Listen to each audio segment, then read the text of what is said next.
pa ni Kopong-Kopong, panahon pa ni Mahoma itong modus na to, pero nag-i-evolve. Ang sistema, maghahanap ka ng trabaho, sasabihin nila, nangangailangan ng direct hiring, ito yung mga trabahong kinakailangan, supervisory position, depende kung saan ka. No experience necessary. Well, ganun, micro-training. Training lang. Ito yung mga pinagtatrabaho, sa bandang huli, sila yung pinagkikitaan. Hindi nagkatasan. Kinakatasan. Kasi pag hindi mo matunugan, baka mahulog ka sa kalagpitan. Yun. Yun.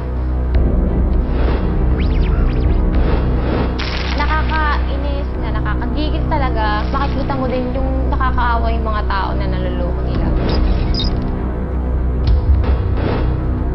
Para kami na naghihintay sa wala. Kahit naman po sino na mag-apply doon, professional na tao maharap siya. Sinamon, Ina at Camille. Tatlo lamang sa 11 nagrereklamo lamang sa kumpanyang Express Marketing sa Monumento, Caloocan City.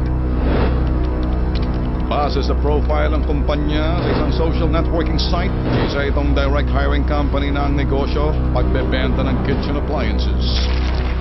Ang mga biktima, lakas loob na nagsanib puwersa para ilanta ng umanay panloloko na ginawa ng kumpanya sa kanila.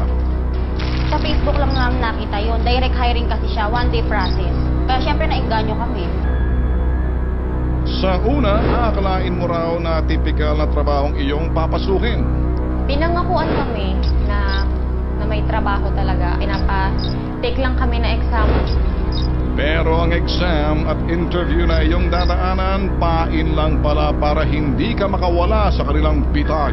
Kasi yung bandang huli na ho, di ho nila sinabi na mag-actual demo po kami na pagbebenta. Ang siste, kailangan makabenta ang aplikante ng isa sa kitchen appliances na itinitinda ng kumpanya. Tulad ng water pot, steamer, at rice cooker. Ang kada isa, nagkakahalaga ng mahigit 3,000 piso. Sa mahal ng presyo ng mga ito, nahihirapan daw silang mailako ang kanilang mga paninda. Kaya naman ang mga aplikante pikit matang bumili na lamang ng isa sa mga appliances para makapasa sa application. Trabaho yung pinunta namin, tapos yun lang malalaman namin. Puro panloloko lang, puro kasinungalingan lahat-lahat. Ang masaklap, matapos nilang kagatin ang pain ng kumpanya, ang trabahong ipinangako sa kanila, wala naman pala. Nang aming kumpirmahin ang presyo ng appliances sa merkado, nalula kami sa laki ng itinaas ng halagang ipinabebenta ng kumpanya sa orihinal na halaga nito. Kilos prontong pinuntahan ng T3 Alliance ang Express Marketing Incorporated para kumpirmahin ang sumbong ng mga biktima. Isang asset ang nagpanggap na aplikante. Sa pool sa aming kamera, ang HR officer na kinilalang si Alex. Matapos makapag-exam ang aming asset, isinalang siya sa isang interview. Ano ba ina-apply niyo dito? Ako po sa HR official. HR ka. Pero aware kayo na sa office kayo nagtatrabaho. Opo. Sige, start.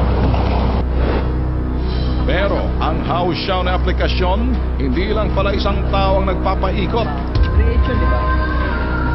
3H. Kanino mapupunta yung 3H?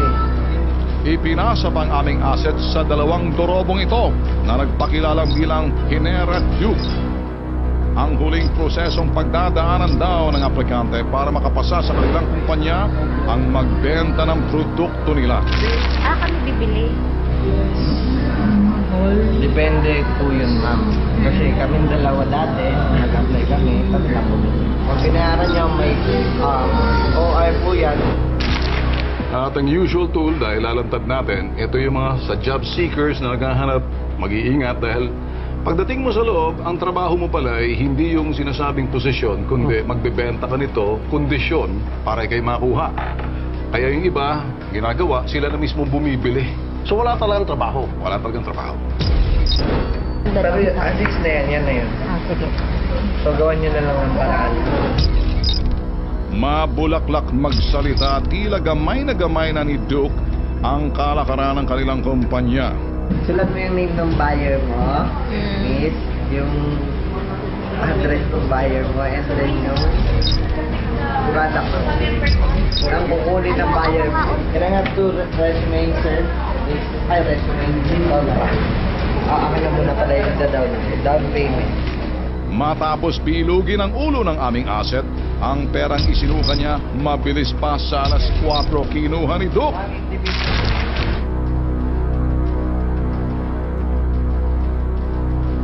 Nakipag-ugnayan ng T3 Alliance sa Business Permit and Licensing Office ng PPLO sa Caloocan City. Dito, napag-alaman ng T3 na lisensyadong Express Marketing Incorporated sa ilalim na pagmamay-ari ng isang attorney Isagani Villar. Pero ang kanilang nature business, bultuhang pagbebenta lang ng mga appliances. At ang ginagawa nilang direktang pagtanggap ng mga aplikante, mali na raw ang paglabag sa kanilang permit.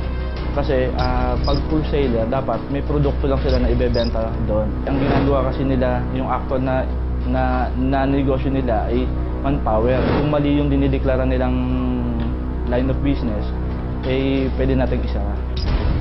Dahil dito, isang surprise inspection ang ikinasa ng BPLO Caloocan.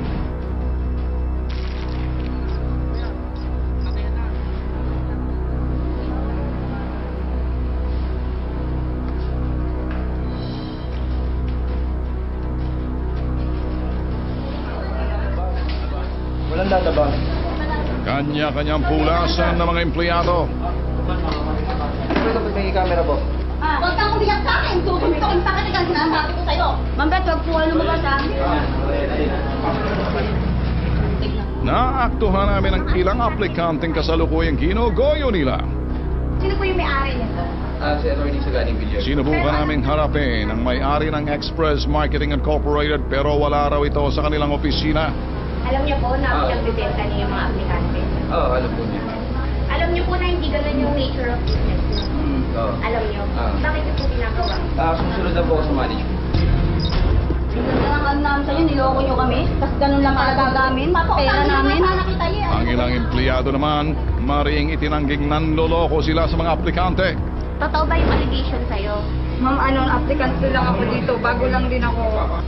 Sinarado natin outright dahil una, mali yung permit na inaklay nila sa city.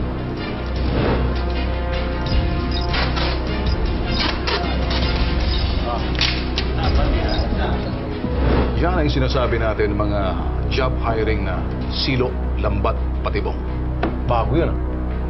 Lahat na sinasabing, kumbaga, sapot ng gagamba. Ito yung mga gagamba. Silang gagamba. Silang gagamba. Mabibitag yung mga biktima sa sapot.